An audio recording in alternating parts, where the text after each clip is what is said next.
মোহাম্মদ আব্দুল হালিম হুজুর তাকে বক্তব্য রাখার জন্য অনুরোধ করছি। আসসালামু আলাইকুম ওয়া রাহমাতুল্লাহি ওয়া বারাকাতুহু। নাহমাদুহু ওয়া নুসাল্লি আলা রাসূলিল কারীম, আম্মা বা'দ। ফাকাদ ক্বালা আল্লাহু তাআলা ফি কালামিহিল মাজিদ ওয়াল ফুরকানিল হামিদ। আম্মা বা'দ। আজকে বাংলাদেশ শ্রমিক কল্যাণ ফেডারেশন গুরুদাসপুর শাখা কর্তৃক আয়োজিত এই জনসভায় সম্মানিত সভাপতি, শ্রমিক কল্যাণ ফেডারেশন নাটোর জেলা সম্মানিত সভাপতি, গুরুদাসপুর শ্রমিক কল্যাণ ফেডারেশনের সম্মানিত সভাপতি সেক্রেটারি, এক্ষুনি আগমন করলেন আমাদের মাঝে আমাদের প্রাণপ্রিয় নেতা মসিন্দা শিকারপাড়া আলী আহমদ শাহ গৌরব, বড়গ্রাম গুরুদাসপুর থানার মনোনীত জামাত মনোনীত এমপি পদপ্রার্থী অধ্যাপক মাওলানা আব্দুল হাকিম সহ অন্যান্য নেতৃবৃন্দ। আল্লাহ রাব্বুল ইজ্জত কোরআন মাজিদে বলেছেন, ইন্নামাল মুমিনুনা আল্লাযীনা ইযা যুকিরাল্লাহু ওয়াজিলাত কুলুবুহুম ওয়া ইযা তুলিয়াত আলাইহিম আয়াতুহু জাদাতুহুম ঈমানাও ওয়া আলা রাব্বিহিম ইয়াতাওয়াক্কালুন। স্বল্প পরিসরে আপনাদেরকে বলতে চাই, 2024-এর 5ই আগস্টে যে অনুকম্পা, যে প্রেরণা আমাদের সামনে রব্বুল ইজ্জত ঢেলে দিয়েছিলেন, সেদিনের সেই ক্ষণের পরবর্তী সময় বাংলাদেশের সেনাবাহিনীর প্রধানকে জিজ্ঞাসা করা হয়েছিল, আপনি এই দেশটাকে চালাবেন কেমনে, কারেনি? আল্লাহর মেহেরবানি, তিনি ওই বৈঠকে ওই মুহূর্তে ডক্টর শফিকুর রহমান সাহেবের দিকে ইঙ্গিত করে বলেছিলেন, কেন ডক্টর শফিকুর রহমান সাহেব আছেন না?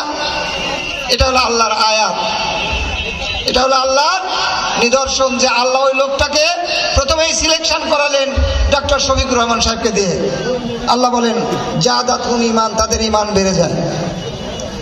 পর্যায়ক্রমে অতীতের কথা কারা আন্দোলন করেছে ফ্যাসিবাদকে দূরীকরণের জন্য আপনারা জানেন। পর্যায়ক্রমে গ্রহণীয় হতে হতে আজকে সারা বাংলাদেশের সকল মানুষ টালমাটাল আছে। সংসদ গঠন করবে কে? বিএনপি না জামাত? অনেক লোকই বলছে জামাত এবার সংসদ গঠন করবে।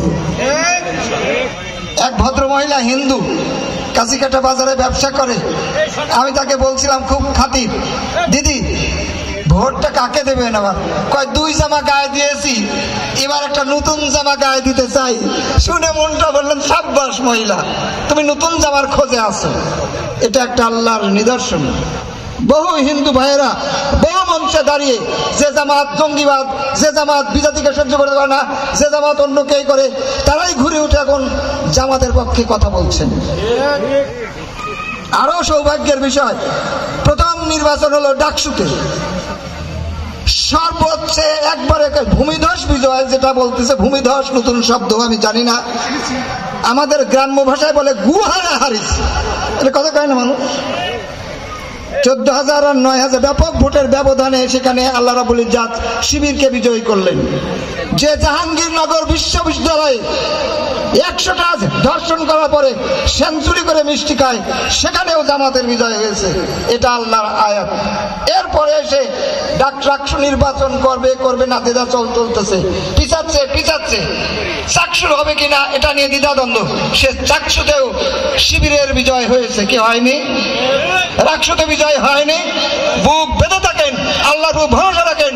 সামনের দিনে আপনাদের সংসদ গঠন করার জন্য জামাতের প্রয়োজনীয় সংখ্যক সিট উপর থেকে বরাদ্দ হবে, যদি আমরা তার প্রতি ভরসা রাখতে পারি। ওয়া আলা রাব্বিহিম ইয়াতাওয়াক্কালুন। আসুন আল্লাহর প্রতি সেই ভরসা নিয়ে আমরা সচেতন হয়ে যাই, আল্লাহকে বেশি বেশি করে ডাকি, সেজদায় পড়ে ডাকি, আল্লাহ দুনিয়ার মানুষ, দেশের মানুষ, জাতির মানুষ এই দলটাকে রক্কাটা, জঙ্গি, এটা অনেক কিছু বলেছে। আজকে এই জাতি আবার একে সম্মান দেওয়া শিখেছে। আসুন ভাইরা, নির্যাতিত নিপীড়িত জনতাকে সাদর আমন্ত্রণ জানাই। বিশেষ করে শ্রমিক ফেডারেশন কর্তৃক আয়োজিত আজকের এই জনসভায় শ্রমিক, রিক্সা চালক, ভ্যান চালক, অটো চালক, বয়লারে কাজ করে খাওয়া রাজমিস্ত্রি, তাদেরকে আমরা আগত জানাচ্ছি আপনাদের ন্যায্য অধিকার পেয়ে যাওয়ার জন্য। আসসালামু আলাইকুম ওয়া রাহমাতুল্লাহ।